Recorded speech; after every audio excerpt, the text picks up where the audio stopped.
As we talk about time this morning and also look forward to the time change, whether you're looking forward to it or not, next week, uh, I'm reminded of several things. First of all, I love that meme that shows up on social media where it shows the stones at Stonehenge and says that the folks at Stonehenge have been working for several days to get the stones moved forward or moved backward to adjust to the time, which I think hints at the work that goes into timekeeping for all of us. And I think that when Clive was a baby, I remember that he was so confused by the time changes. He would get up at the same time his body told him to, no matter what time it said on the clock, no matter whether it was an hour earlier or an hour later than what he was used to, which I think points also to the different things that go on with us around time. Some of those things are in our bodies. We have circadian rhythms. We're sort of aligned with things. And then we have this somewhat artificial and yet wildly important in our culture construct of time. What time is it on the clock? How many of you have arrived late for worship or early for worship in your lifetime because you forgot to change the time? So you you felt like it was important on that particular day, and it's always important, particularly if we're trying to work and get things done. So that's in the water today, and I also want to talk about a very different kind of time, and that is Kairos time or God's time. Now, this is a time that Annie Dillard talks about, which she talks about that moment when we get in the present moment and the holy may flare and we may see ourselves or see souls. We may see ourselves too, see our souls and the souls increase. Let me share that again with you because I'm botching up the quote and I want you to feel the full import of it. This is Annie Dillard. She writes, "There is no less holiness under the tree in your front yard than under the Bodhi tree where the Buddha sat. In any instant, time, the sacred may wipe you with its finger. In any instant, the bush may flare, your feet may rise, or you may see a bunch of souls in trees." That's God's time. And yet, we can also do things to align ourselves in the present moment so we experience it more frequently and more fully.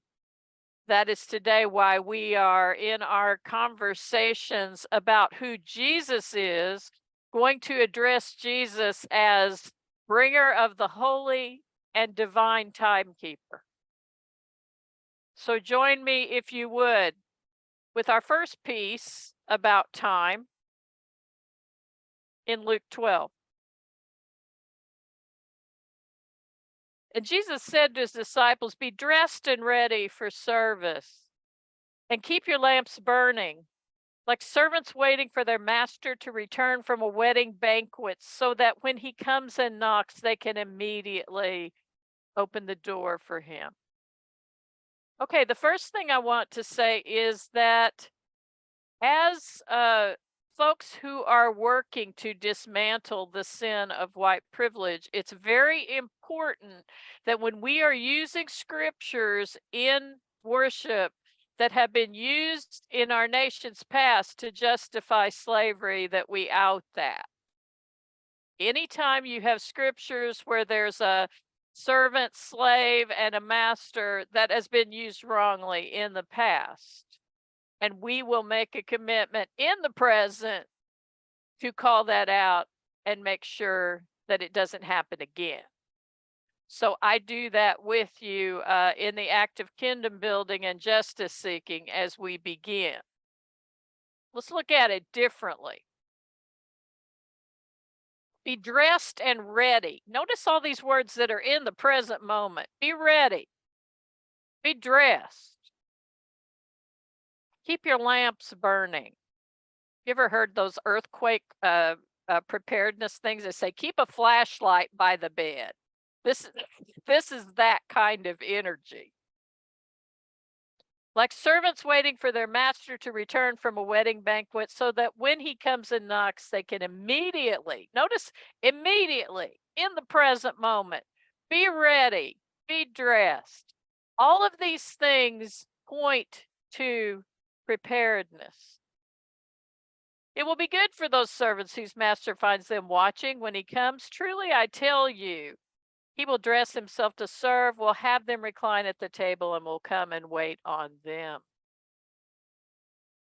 It will be a blessing for those servants whose master finds them ready, even if she comes in the middle of the night or toward daybreak. Be prepared even then. You also must be ready because the Son of Man, notice that we've talked about that title that is applied to Jesus and the complexities of that comes from the book of Daniel. Will show up at an hour when you do not expect it. We don't know when this is going to happen, but we're being called to be prepared. Now, that feels a little hyper vigilant. It feels a little overwhelming. And I think it's a call to us to do things to stay in the present moment where we can meet that. Now there is a tone of apocalypticism in this scripture. In modern day churches, as in the past, this has been interpreted as a call to look to the future for the second coming of Christ, because Christ is going to show up, and if you're not ready, you're going to be in trouble. It has that tone to it. I don't think that's what it's about. It's not about the future. It's not about the rapture, whatever that is, unless it's about the rapture of the present moment. Because I believe that if you want to look at things eschatologically, Bible study knows what that means, as look at things as how they're going to be fulfilled or how they're going to happen in the future, we always have to come back to the present moment.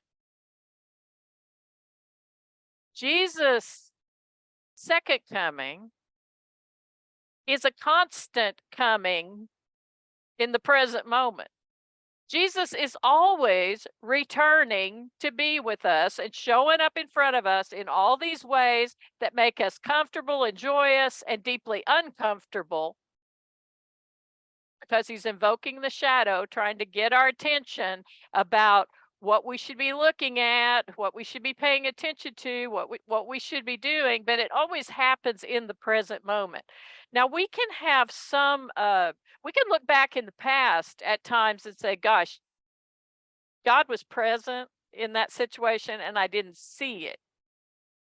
So we do have a little bit of hindsight there, but the place where we meet Jesus again and again, not just for the second coming, but for the 10,000th, the 100,000th, the 100,000,000th coming, is in the present moment, not in the eastern sky in the future.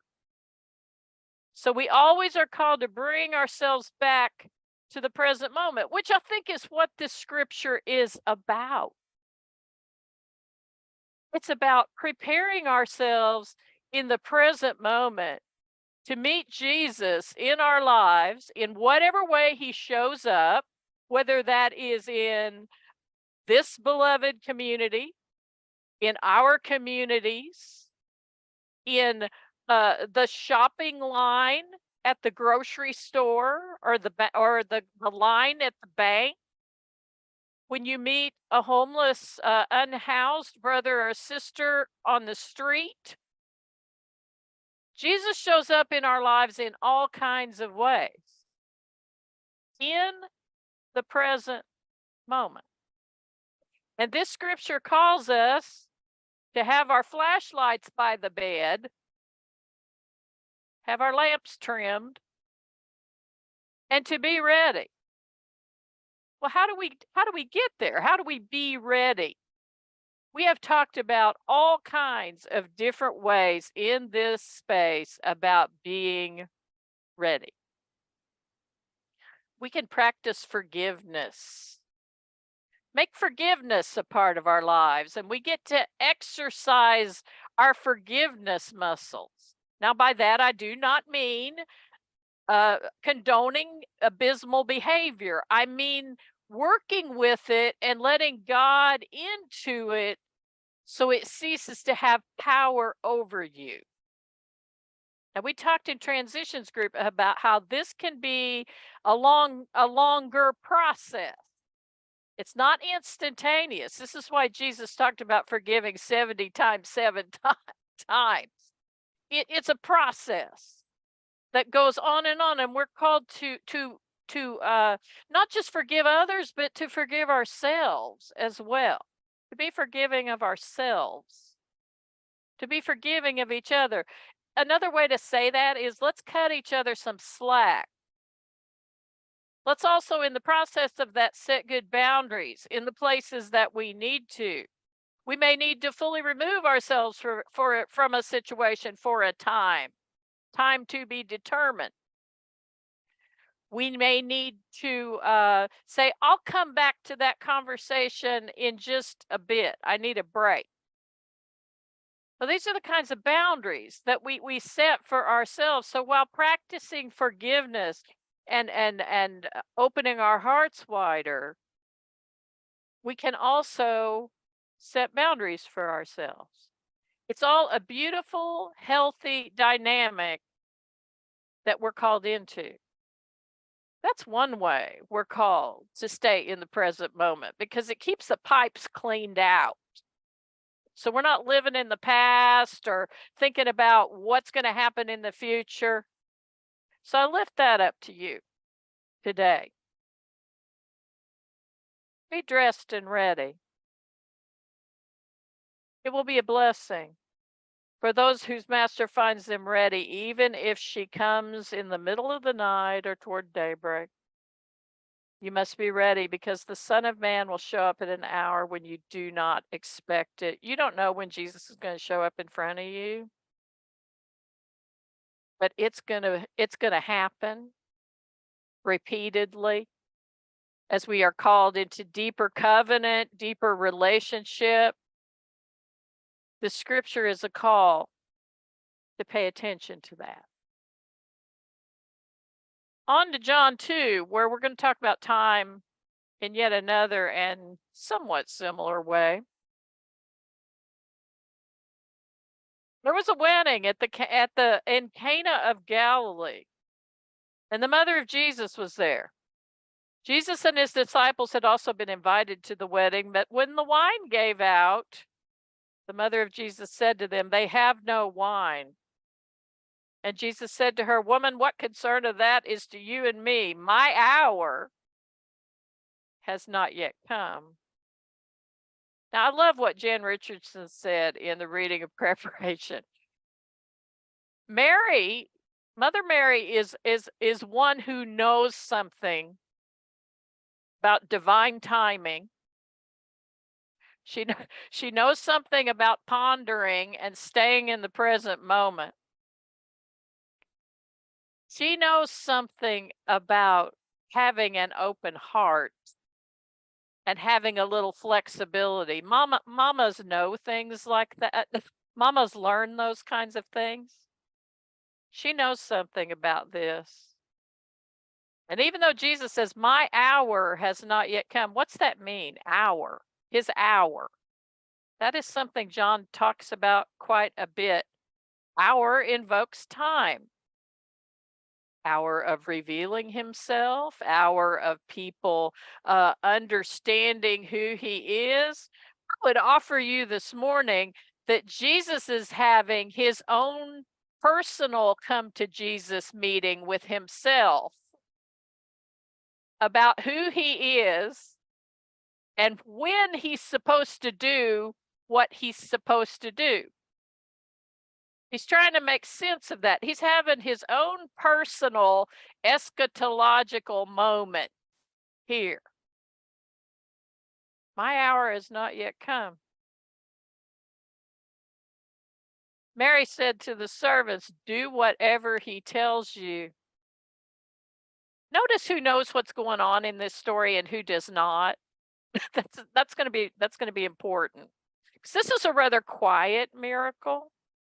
But as we are going to see in a minute, it's an extravagant one. And I think that's important too.